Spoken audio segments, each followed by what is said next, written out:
This dude right here. His name is up there, right? I don't even want to say his name. And I'm going to tell you why. Because this is the dude right here who tapped into that money, that account that you can plug in and go in, but you can't use it. He used it. This guy right here.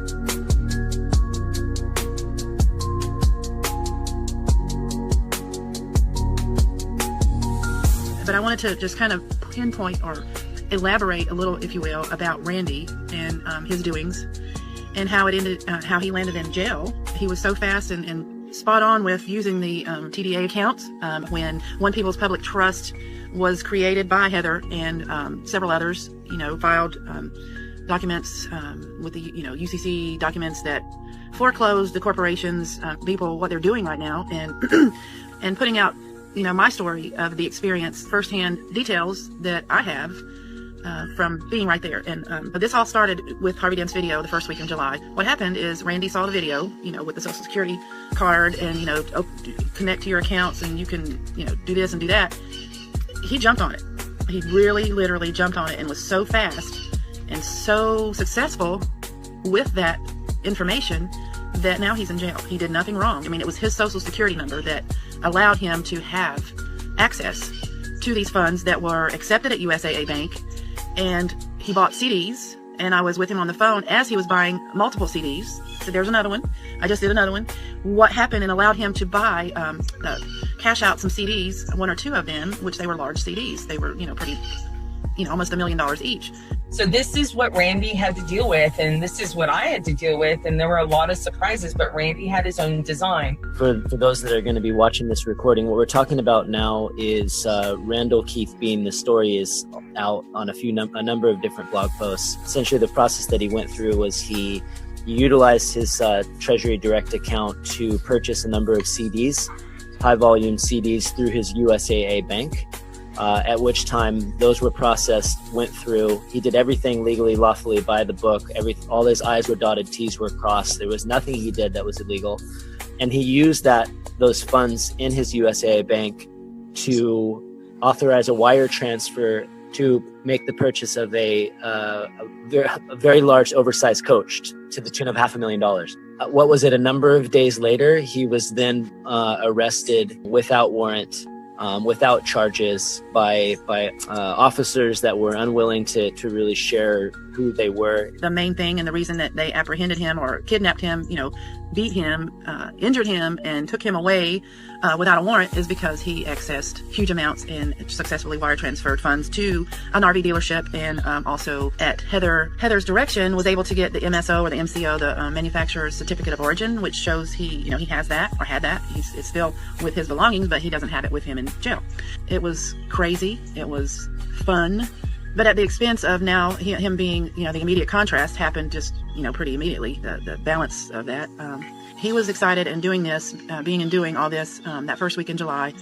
And he said, well, you guys please come to my apartment here in Knoxville and we'll hang out over the weekend. And then you guys just cancel your reservations. And since we've got all this in our disposal here, we're going to just have a great time. We're going to take the RV. When we arrived on Friday, it was super fun, super cool, just energetics, positive energy that was just felt and, really felt without fear. We've accessed what's truly ours.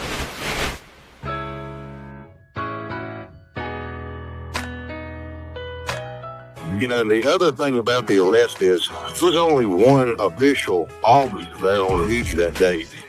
From the Knoxville Sheriff's Department, he brought a dog with him. And he didn't show up until after the first 4 cars were there, and they were all unmarked, but they claimed they were on a stakeout. It was obvious that the dealership was trying to hold me hostage and not allow me to leave. Randall Beane describes being pulled from his car by individuals who were Blackwater people rather than legitimate law enforcement officers. He notes that there was only one official officer who appeared late, and the cars were unmarked. During the arrest, his pants were pulled down, his underwear was shown, and he was beaten and had his face pushed into the dirt. He was then forced to stand handcuffed in a populated area, seemingly for public display, with many people watching. He describes being held for 2 to 3 hours without any specific reason for arrest, and officers were heard asking to run him up or something so we can put him in jail, implying a lack of a valid warrant. You know, looking into and doing your own research, because it's factual, it's not conspiracy, it's just real, and you know, it's hidden in plain sight. So we went to Tennessee, and the day we arrived is the Friday the 7th, and all this had been done with, you know, Randy had purchased the CDs, he had wire transferred for the RV, he had purchased a brand new 2017 Ford pickup truck, and you know, the all this stuff had been happening, and he had been talking with Heather that week as well. And we arrived and went to see the RV, but eventually we did. We were riding around after seeing that, looking for a place for dinner, and he got a message via text or email, and it was saying something about his account. His checking account needed some kind of signature card on it. I'm not sure exactly, and he wasn't sure. So he called the bank, and he was on the phone with the bank for, I don't know, 20, 30 minutes. They didn't help him. They didn't tell him. They just said he needed to have that, and he said, well, I'm clicking on the link. I'm trying to do it. I'm trying to print it, and it won't let me. So we proceeded to have dinner. His account was locked. At that time, the CDs were still showing, and the credit card worked. Not fearful, just concerned.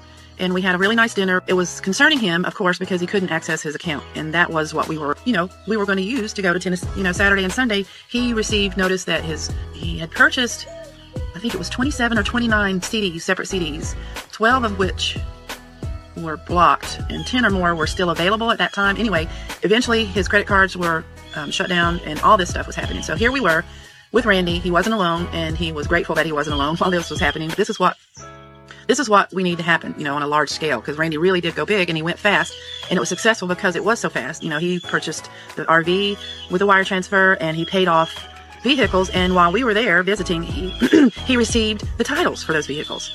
Things like that were solid. If these TDA'S were not real, then why did this go through, and why did it successfully transpire?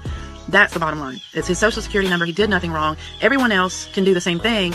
Like I said, there are going to be bugs, there are going to be issues, and there are going to be glitches. But the more we use it, the more we force their hand, the more the people that know what's going on are going to have to step down off their little ivory tower and educate their employees. And then right here, it's basically going over how the Secret Service had, we did not know exact whereabouts, but she entered into NCIC and then received a call from the United States Secret Service later that night regarding positive contact with Heather and Tucci. So the Secret Service, like she said, there's an arrest warrant. So the reason what precipitated the call from the United States Secret Service to you, yes ma'am, the United States Secret Service had come into contact with her and two other individuals when they showed up to Washington, D.C. To my understanding, they were in a request to meet President Trump. They're trying to meet Trump. Well, as you note on here, it says Request Procedure Special Agent Parker. This is what I refer to as a biometric report. So basically what this is telling you is that they originally identify her based off of her fingerprints. Identify yourselves immediately. This is what they were using as evidence for her, as they say, she was impersonating an attorney, and they used this as evidence of that.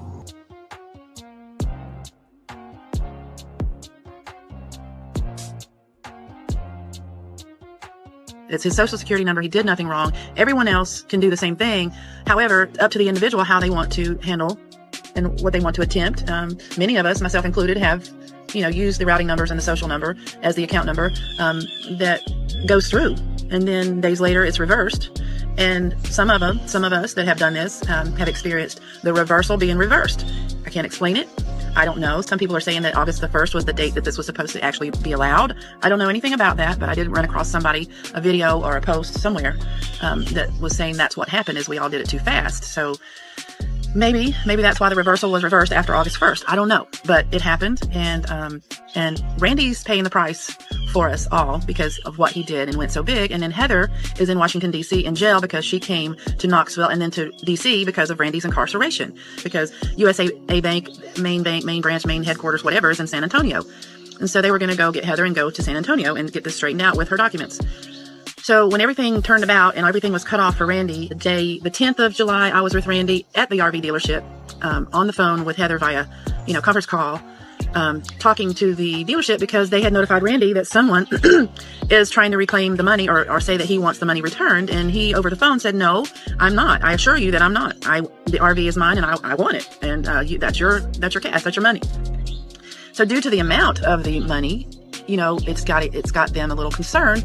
So we drove to the RV dealership, sat there in the office with the manager, the sales manager, the general manager, Heather on the phone, tried to reach someone at USAA, got some bogus name. It's just surreal, really. And then the RV dealership's bank was Whitney Bank. So that day, the 10th, that conversation with Heather via conference call on the phone, I actually recorded a majority of that meeting audio and shared it with Heather. And I think it's been posted somewhere of that conversation where she's assuring them that, nothing was done, that there's something on the back end. The originating bank is just trying to recoup the money. And she's going to look into it, that she's his attorney. And, it was pretty benign. It was just a conversation that was Monday the 10th. On Tuesday the 11th, we all went to breakfast. Alex and Val had arrived. So we had breakfast. And as we finished, they were getting ready. They got in the truck to leave. And myself and my boys, my youngest son and my grandson, we went back to Randy's apartment and decided to go swimming at the pool there in the complex. And they were off to do that, bring the RV back and all that good stuff. So that's when I got a text message from Val and said, "Can you please send Heather's number?" I didn't have any idea why, she needed to get it from me and not Randy. That didn't connect at that time. An hour and a half later, I get a phone call and it's Valerie saying, "Randy's been abducted. Randy's been taken. He's been arrested. He's been beaten severely and he's been taken. And can you come get us? We are at the motel that's right beside the RV dealership." I said, "Yeah, it'll take me a few minutes or, take a little while, but I will come and get you." The attempts and the processes and the successes, because that was the biggest thing. There were so many successes there for the first 7 days that it was irrefutable that those accounts existed, number one. Number two, that they were yours, because you were able to make things work. They had to manually go in and, 1 million transfers that were done. And then by the 17th, when I arrived, there was 10 million. Now there's tens of millions that have gone through and they manually are having to do all this. So it's a done deal as far as everyone getting their unfettered access to their unfettered access and facilitation to their accounts. Period. That's a done deal. So now it's just announcements and the actual, forms of application at this point. It doesn't take much for them. It basically is them telling their manual departments, hands off. But I can also tell you that as far as the teams I work with universally, we've already taken other steps as well, where their access to even affect it manually is being removed. And that's what has been happening with Bank of America shutting down, not being able to do their things, is this recalibration. And that very shortly, they just won't have access to manually block you or reverse you or any of that. And they know that. A lot of people are getting misled, and just the UCC filings alone, nobody has to do that because it was done by Heather and you guys. And then exactly, Heather's taking care of all that stuff. It's done. It is done. It's Heather has told me on countless occasions. There's nothing else that has to be done. It's done. And people were talking about they need to get the Social Security card done or their birth certificate done, and Heather said, "No, it's done. There's nothing else to do. It's done." People just need to understand the simplicity of it. The coordination that everyone did by touching their accounts and paying their bills, going in and working at the purchasing, going in and figuring out how people outside the U.S. can actually access their accounts and value. All of this was a coordinated effort.